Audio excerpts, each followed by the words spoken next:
শুধু দর্শক, আমরা জাতীয় সংসদ ভবন এবং আজকে নাগরিক শোকসভা, এবং এই নাগরিক শোকসভায় আমরা দেখতে পাচ্ছি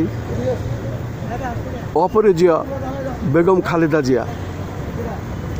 এবং আমরা সকাল থেকেই দেখতে পাচ্ছি আজ পবিত্র জুম্মার দিন, শুক্রবার।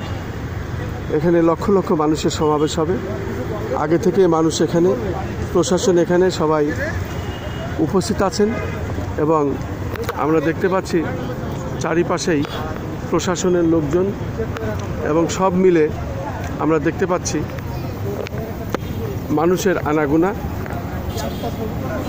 এখানে ধরেন মানুষের আনাগোনা আমরা দেখতে পাচ্ছি মানুষ এখানে আসছেন। সকাল থেকেই তারা এই নাগরিক শোকসভায় অংশ নেওয়ার জন্য এসেছেন।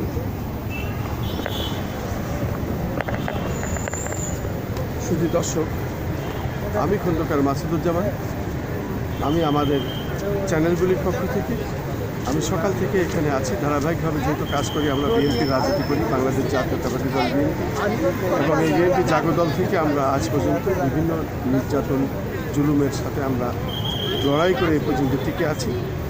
আজকে এই নাগরিক শোকসভায় আমরা দেখতে পাচ্ছি জাতীয় সংসদ ভবনের আশপাশ দিয়ে এবং সংসদ ভবন পুরাটাই নিরাপত্তার চাদরে, নিরাপত্তার বলয়ে ঢাকা।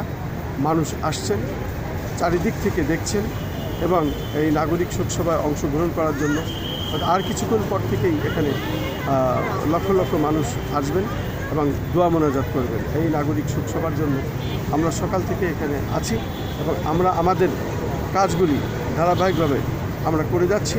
আমরা দেখতে পাচ্ছি মানুষ এসে যাচ্ছে। পবিত্র শুক্রবার জুম্মার দিন, এই জুম্মার নামাজ শেষ করেই এখানে মানুষ আসবেন এবং সেই অবস্থায় আমরা দেখতে পাচ্ছি তার আগে সকাল থেকেই আমরা এখানে দেখতে পাচ্ছি মানুষ এবং মানুষের প্রচণ্ড ভিড় এবং প্রশাসন এখানে উপস্থিত আছেন, যারা বাংলাদেশ জাতীয়তাবাদী দল বিএনপি করেন এবং যারা বেগম খালেদা জিয়াকে ভালোবাসেন, শহীদ প্রেসিডেন্ট জিয়াউর রহমানকে ভালোবাসেন, তারেক রহমানকে ভালোবাসেন এবং বিএনপি পরিবারকে যারা ভালোবাসেন, ঠিক তারাই এখানে আসেন এবং তারাই আসছেন। এটাই আমরা দেখতে পাচ্ছি এবং সেটাই আমি ধারণ করছি। আমি খন্দকার মাসুদুজ্জামান, আমাদের চ্যানেলগুলির পক্ষ থেকে এটা আমি ধারাবাহিক প্রচার করে যাচ্ছি। আসসালামু আলাইকুম।